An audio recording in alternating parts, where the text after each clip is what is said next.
kada bitaw ma-develop ta, maka-help of develop ang usa ka country or the humanity. So what are example in New York? Then, Shandola is self-invention. Engineers must ensure that machine buildings or devices that create will harm people. There are ako example na. Tulay. So kanis kana before new bridge is open sa public ang mga engineers. So it is jud na nila bisan kapila pa or kana it is nila ba big-on ba jud na siya para ma-make sure nila ba nga dili bitaw maguba if magkargahan og mga bugat or maagian ba og mga bugat nga batang. So any example? safe invention. Wala. Patanawa daw ko. Bridge pa, bridge. Bridge. Say okay, big Asa na bridge? kinsa ganito naghatag sample sa bridge. Si Jonah. Katong I-remember po mo sa image nga gipakita ni Jonah sa bridge nga naa siya color, di ba? Green, brown, hangtod orange, red. So which means nag-elaborate siya kung asa dapit ang safety, ang prone nga maguba. So ang tunga-tunga, ang red. So sa gipakita nga invention sa kanang bridges ay nagkuan siya, nag-illustrate kung unsay percentage sa damage or accident nga mahitabo sa particular area, especially sa tunga-tunga sa bridge. Okay, kining safe invention when it comes sa science and technology. So di ba nowadays is high-tech naman sa technology, no? The best example ani is kanang kung magkabuhat sila building is nagbuhat na sila 3D. So kanang 3D is para maibawan po nila kung asa ang weakness ana nga building, then di ba? Sa karon is dili na delikado ang mga tagas nga building kay nigamit na sila kanang sa ilaw sa building is para inig earthquake is ato murag mo swing na lang siya. Dili na siya matumba. So usa na sa pinaka-importante nga kay balot mo gamit sa science and technology kung unsa toy advancement niya para sa mga katanghan or malikayan at mga delikado nga incident. Yan. Ikaw pa kaya ka ng responsible use of AI. AI system should not be designed to spread fake news or harm others. So, here's the example of responsible use AI. Muna siya ang tawag sa kanang kuan. Kanang kasagaran bitaw kanang kuan kanang mga mo response sa inyong chat bitaw kanang especially kanang mga big company or others app nga mo apply mo bitaw mo ni ang mo reply Sa name sa AI. CC chatbot. Sa meaning sa AI?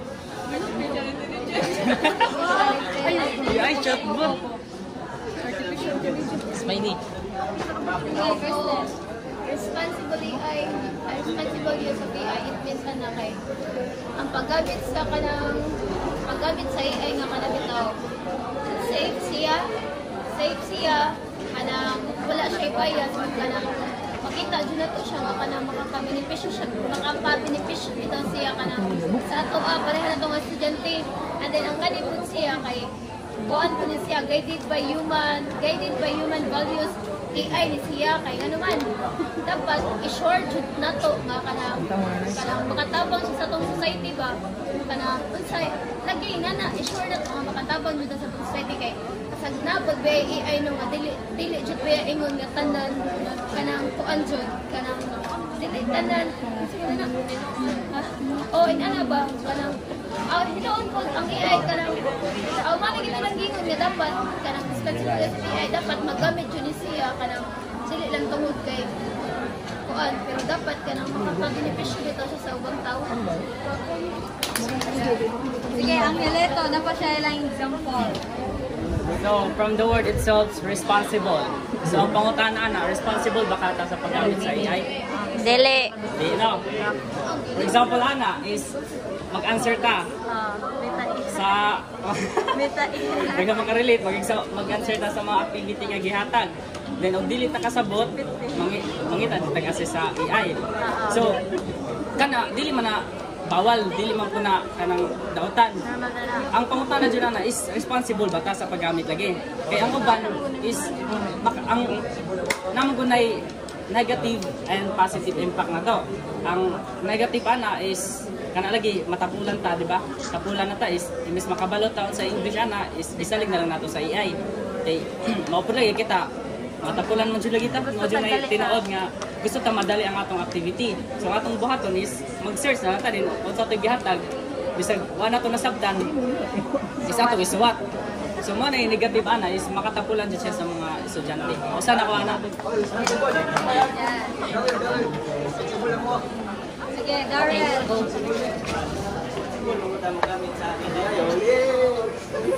Kaya kuan. Kuan mo kinahanglan gamit lang sa AI para mas mapadali. Hindi na matatong ang traditional way. Ana mo nauna pa dai ka ana na masinay tanan. Okay lang na gamiton siya. Di na ta pagpabilin sa karahan. Okay. For me, ganahan lang ako i-criticize ang ilahang point of view and similar sa ari kay ingon ni Angelito, sana dili sayop, dili sayop.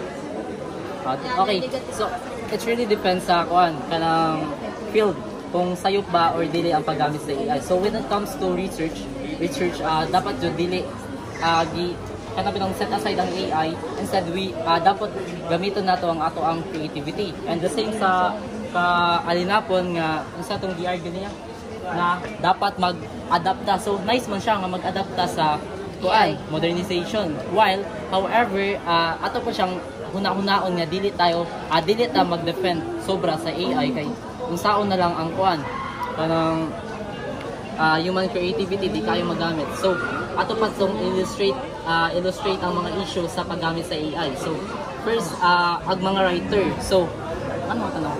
Ang mga writer usually even though nga ila itong suwat human writing, ma-detect gyapon sa AI nga na ay percentage even nga low ang percent sa AI nga ilang gipa-analyze. For example, it's really kana bitong si tawagan na warming. Dili. Kana bitong alarming.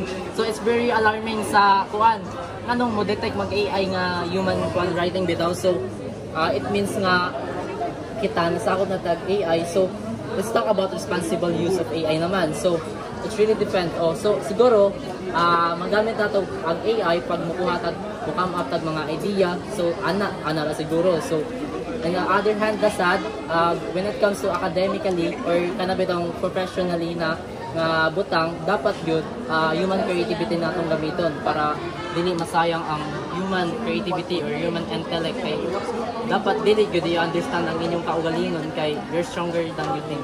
That's all. Kalima is protecting the environment.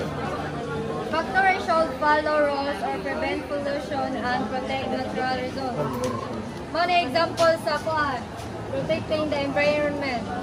Purifier. Gani siya kana, di ba sa China kay naamay tallest air purifier. Mao na siya ang sa atong country. Kay grabe kahenlo ay nauba ang uban sa country kay grabe kahenlo fresh ang hangin nila tungod sa kay na sila air purifier. Unlike sa Philippines pero naay air purifier sa atong country pero dili sad ma-reduce or pollution nga dili ingon nga mura ka gamay nga gi-compare.